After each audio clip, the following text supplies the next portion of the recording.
Hello and welcome to the December 2019 Directors Update.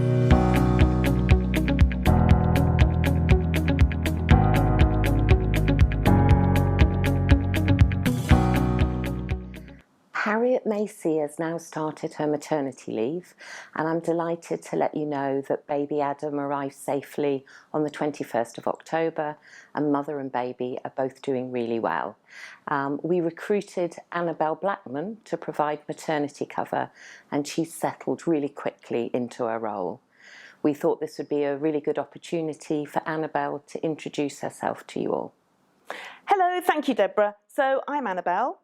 I'm going to be working on the team with Cheryl and Michelle, and I've spoken to a few of you already. I'm also going to be the volunteer coordinator. I'd just like to say thank you very much to all our current volunteers who have given up their time and energy to support lots of projects that we have going on. We're also recruiting for volunteers at the moment, and the only prerequisite you really need is a motivation to help other people. So if you could contact the Trust if you're interested, and my email address I think is just here. Also, if you're in need of any peer support yourself, please do contact us and we can set something up for you, maybe a weekly call so that you're able to speak to another beneficiary. Thank you.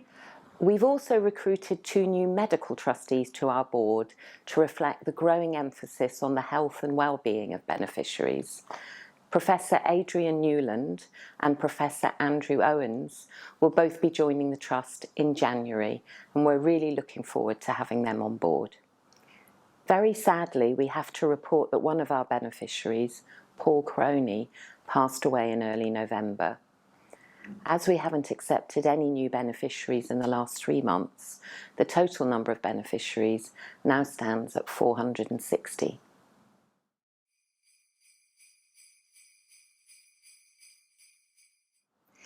It's almost that time of year when we have our NAC elections. This year there are 3 vacancies, as Jeff, Mikey and Phil are all coming to the end of their current term.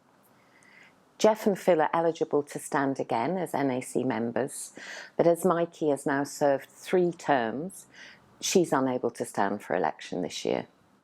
We'd like to encourage you to stand for a place on the NAC.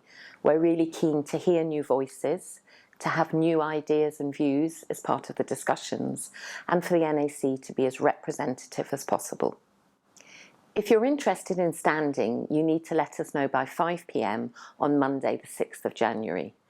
And if you'd like to talk to a current NAC member, you can speak to either Carolyn or Craig, who'd be happy to answer any questions and give you further information. At the recent NAC meeting, members voted for a new deputy chair to replace Mikey, and Simone Ilger was elected to that position. I'd like to thank Mikey for all her hard work and commitment over the many years she's been an NAC member. During that time, she's held a number of key positions, including the chair of the NAC, the deputy chair of the NAC, and also deputy chair of Health and Wellbeing Committee.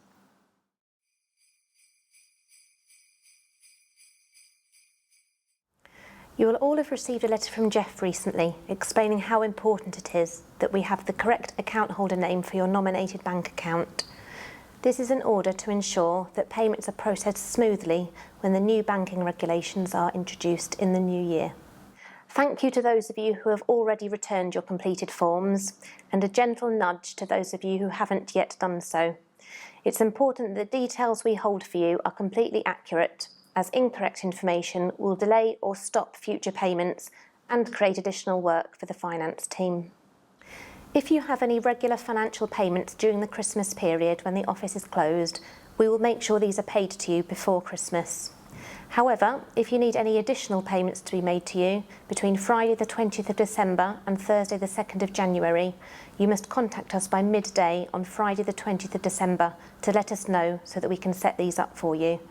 Any requests received after this time will not be paid until January.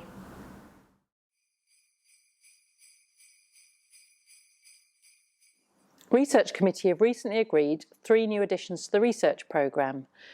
2 beneficiaries are working as patient advisors with Exeter University on a project to develop a computer model that will convert a blood pressure measured in the leg to the equivalent one taken in the arm.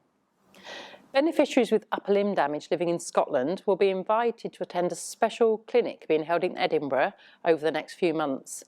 This will follow up an earlier study that some of you will remember attending in the 1990s. The clinic will involve an assessment of your pain and functionality to build a picture of the long-term impact of your damage. A study with Loughborough University will start in January to understand the barriers and facilitators to beneficiaries of taking part in physical activity. The project will take place throughout 2020 and we'll be sending out an invitation and more information in the new year. So please consider taking part. It doesn't matter whether you never exercise, you exercise regularly, or you're thinking about it. Talking of which, we know that many of you want to lose weight and increase your fitness and flexibility, but can find it very challenging to do this. So in recognition of this, 2020 is going to be the Trust's year of wellbeing, and over the next 12 months, we'll be introducing lots of initiatives to support you in achieving your personal goals. The first of these is going to be the £100 weight loss challenge, which will kick off in January, so watch this space.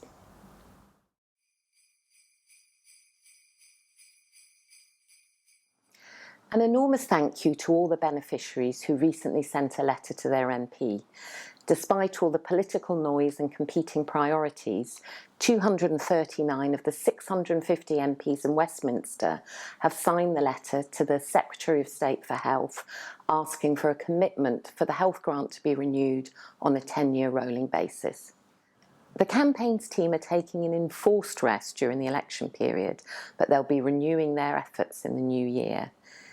If a new MP is elected in your constituency, they'll be writing to you in January for you to ask them to sign the letter.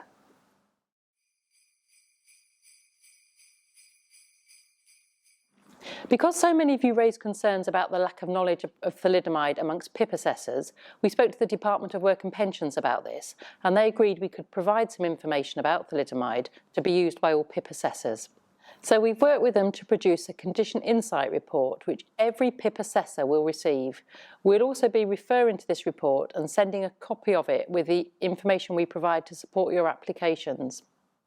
You'll receive a copy of this document sent to you, and you can also download one from the website. And if you have a PIP assessment, we'd encourage you to check the assessor has seen it and read it ahead of your assessment and have a copy on hand to show them.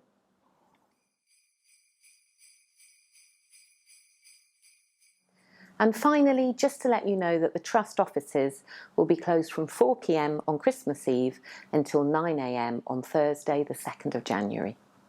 Best wishes for a Merry Christmas and a Happy New Year from everyone at the Trust.